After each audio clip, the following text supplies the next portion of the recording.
सिंदूर आप जानते हैं लॉन्च किया गया। इसमें भारत ने पीओके में, पाकिस्तान में आतंक के 9 बड़े अड्डों को तबाह किया।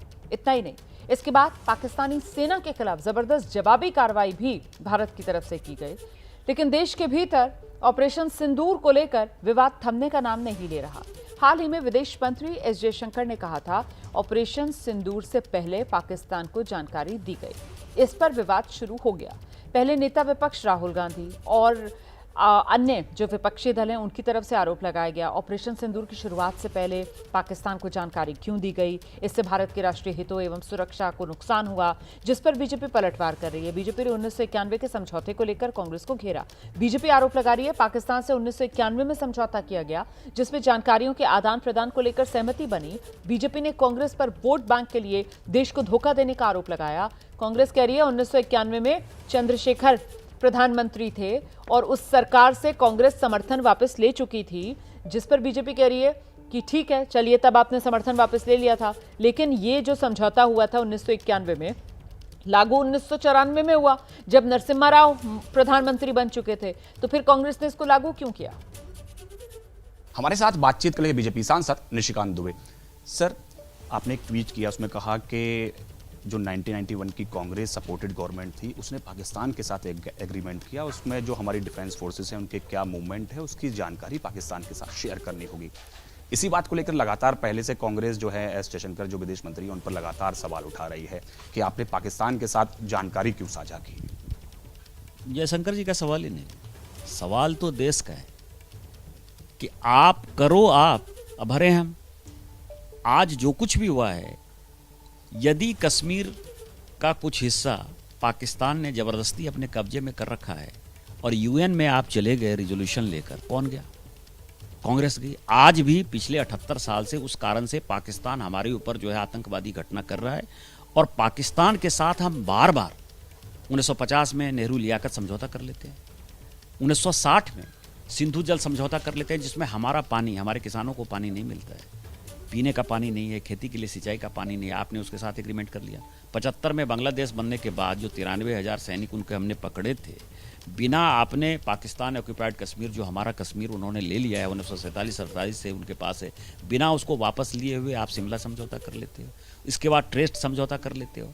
1991 में सबसे आश्चर्यजनक ये है कि पार्लियामेंट में भी जिसकी चर्चा नहीं होती है वो है नेशनल सिक्योरिटी। नेशनल सिक्योरिटी क्या है कि भारत को जिन चीज़ों से खतरा है, और दूसरा जो हमारी डिफेंस फोर्सेस हैं उसके बारे में हम चर्चा नहीं करते कि हम कौन सा ईंधन खरीद रहे हैं, कौन सा हथियार खरीद रहे हैं, किस तरह से अटैक करेंगे, आर्मी की डिप्लॉयमेंट क्या होगी, वो अपना एक अलग चलता है।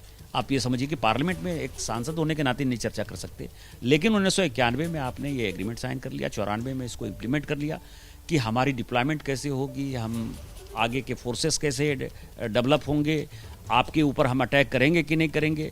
इस तरह की जब आप एग्रीमेंट साइन कर लेते हो तो आपके ऊपर देशद्रोह नहीं होना चाहिए। आपने एक घटिया काम नहीं किया, आपने वोट बैंक की पॉलिटिक्स के लिए, पाकिस्तानी वोट बैंक के लिए, बांग्लादेशी वोट बैंक के लिए जो है इस देश को जो है गिरवी नहीं रख दिया। तो मेरा मानना यह है कि ये समय आ गया है कि भारत सरकार को इसके ऊपर कार्रवाई करनी चाहिए, और जिन लोगों ने भी एग्रीमेंट साइन किया और खासकर कांग्रेस पार्टी, उसकी जो है सदस्यता रहनी चाहिए कि नहीं रहनी चाहिए, नेशनल पार्टी का दर्जा उसको होना चाहिए। इसके बारे में भी आगे फ्यूचर में जो है भारतीय जनता पार्टी को तय करना चाहिए। तो ये जो सियासी तकरार चल रही है, इस पर कांग्रेस के प्रवक्ता पवन खेड़ा ने निशिकांत दुबे पर सीधा निशाना साधा है। पवन खेड़ा ने पोस्ट कर लिखा, निशिकांत दुबे की जानकारी दुरुस्त कर दी जाए। कांग्रेस पार्टी ने चंद्रशेखर सरकार से समर्थन ले लिया था वापस फरवरी 1991 में ही। 10वीं लोकसभा के चुनाव घोषित हो गए थे। अब इस पर प्रदीप भंडारी ने आगे और पलटवार किया और उन्होंने कहा कि ठीक है, आप कह रहे हो कि 1991 में जब ये समझौता हुआ तो कांग्रेस तो समर्थन वापस ले चुकी थी, लेकिन ये समझौता लागू तो 1994 में आपने किया, तब तो कांग्रेस सत्ता में थी। और प्रदीप भंडारी पूछ रहे हैं कि अगर कांग्रेस की नीयत पाकिस्तान के खिलाफ थी तो फिर 1994 में ये समझौता कांग्रेस पार्टी ने लागू क्यों किया? अब इस पर देखिए, कांग्रेस की तरफ से प्रवक्ता सुप्रिया श्रीनेत सामने आई हैं और अब वो फर्क बता रही हैं कि साहब, जो पीस टाइम अग्रीमेंट्स होते हैं वो अलग किस्म के होते हैं और जो वॉर टाइम अग्रीमेंट्स होते हैं वो अलग किस्म के होते हैं। ये नई दलील जो कांग्रेस की तरफ से दी जा रही है, अब ये सुनिए। 6 मार्च 1991 को राजीव गांधी जी ने चंद्रशेखर जी की सरकार से अपना समर्थन वापस ले लिया था। यह अप्रैल का अग्रीमेंट है, जहां तक मेरी जानकारी है 6 अप्रैल वगैरह का अग्रीमेंट है। लेकिन बार बार बेवकूफ़ी दिखाना बीजेपी की ज़रूरी नहीं है। असलियत यह है कि ये अग्रीमेंट पीस टाइम के लिए किया गया था, जिससे हमारी थल सेना, नौसेना और वायुसेना का अगर कोई मूवमेंट हो तो दोनों देशों में कोई गलतफहमी ना पैदा हो। ये पीस टाइम अग्रीमेंट है। जयशंकर जी ने, जब हमने वॉर टाइम सिचुएशन में, जब हमारे ऊपर आतंकी हमला हुआ और हमने जवाबी कार्रवाई करी, उस चीज़ का जो जानकारी और सूचना थी वो पाकिस्तान को दी थी। बीजेपी मनगढ़ंत कहानियां, मनोहर कहानियां अगर रचनी बंद कर देगी तो इस देश की सुरक्षा शायद बेहतर कर पाएगी।